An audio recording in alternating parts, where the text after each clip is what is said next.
এই শোয়েব মালিক এবং সানিয়া মির্জার মধ্যে কোনো টাকার অভাব ছিল না, কোনো সুন্দরতার অভাব ছিল না। কেন এমন হলো? এমনকি একটি বাচ্চাও ছিল তাদের। নিজের অভ্যাস, নিজের স্বভাব ও চেঞ্জ করতে হয়, কারণ আমি তাকে ভালোবেসে বিয়ে করেছি। আসসালামু আলাইকুম বন্ধুরা, আশা করি আপনারা সবাই ভালো আছেন। সত্য কথা চ্যানেলে আপনাদের সবাইকে স্বাগত জানাই। বন্ধুরা, আজকের আবারও একটি ভিডিও নিয়ে চলে এসেছি।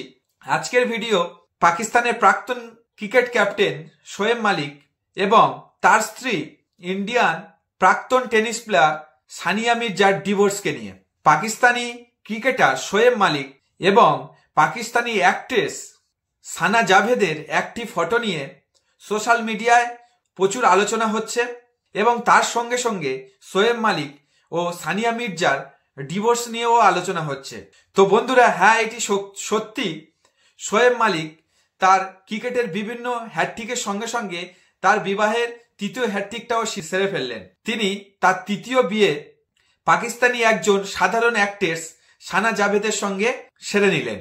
তার প্রথম বিয়ে 2002 সালে আয়েশা সিদ্দিকীর সঙ্গে হয়েছিল এবং দ্বিতীয় বিয়ে 2010 সালে আমাদের former Indian tennis player Sania মির্জার সঙ্গে হয়েছিল 21 এপ্রিল 2010 হায়দ্রাবাদে, এবং তাদের পরিচয় হয়েছিল 2004 সালে এবং তাদের এখন 8 বছরের একটি সন্তান আছে, তার নাম ইজহান। এবং তৃতীয় বিয়ে পাকিস্তানি একজন সাধারণ অ্যাক্ট্রেস সানা জাভেদের সঙ্গে 20 জানুয়ারি 2024-এ সেরে ফেললেন।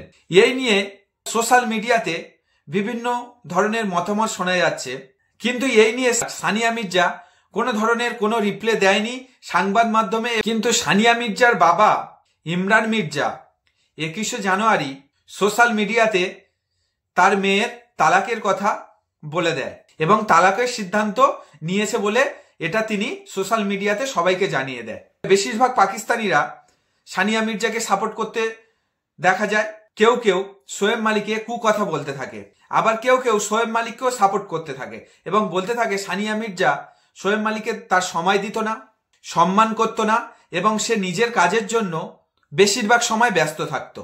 বিভিন্ন রকম ভাবে অনুগামীরা বিভিন্ন মতামত দিচ্ছে, তবে বেশিরভাগ পাকিস্তানিরা সানিয়া মির্জাকে সাপোর্ট করেছেন। বন্ধুরা, আমি একটা কথা বলতে চাই, লাভ ম্যারেজ করে বিয়ে করাটা কোনো ব্যাপার নয়, তার সঙ্গে সারা জীবন থাকা এই জিনিসটা অনেক বড় একটি ব্যাপার। একে অপরকে বোঝা, একে অপরকে সময় দেয়া, একে অপরের কথা শোনা, নিজের কোনটা ঠিক কোনটা ভুল বিচার করার ক্ষমতা এবং কোনো কিছু প্রবলেম হলে দুজন মিলে সলভ করা। একটা মানুষের সঙ্গে সারা জীবন মানিয়ে নিয়ে থাকা এতটা সহজ ব্যাপার নয়। লাভ ম্যারেজ করে সবাই তো বিয়ে করে নেয়, কিন্তু বিয়ের পরবর্তী জীবনটা কেমন হবে সেটাও নিজের ম্যানেজ করে নেওয়া দরকার। এই শোয়েব মালিক এবং সানিয়া মির্জার মধ্যে কোনো টাকার অভাব ছিল না, কোনো সুন্দরতার অভাব ছিল না। কেন এমন হলো? এমনকি একটি বাচ্চাও ছিল তাদের। নিজের অভ্যাস, নিজের স্বভাব ও চেঞ্জ করতে হয়, কারণ আমি তাকে ভালোবেসে বিয়ে করেছি। তো বন্ধুরা, আপনাদের মতামত কি কমেন্টে জানান এবং ভিডিওটি ভালো লাগলে লাইক, কমেন্ট, শেয়ার এবং সাবস্ক্রাইব করে দিন। কারণ বন্ধুরা, আপনাদের একটা সাবস্ক্রাইবারে অনেক মোটিভেট বাড়ে, অনেক ভিডিও থট মাথায় চলে আসে।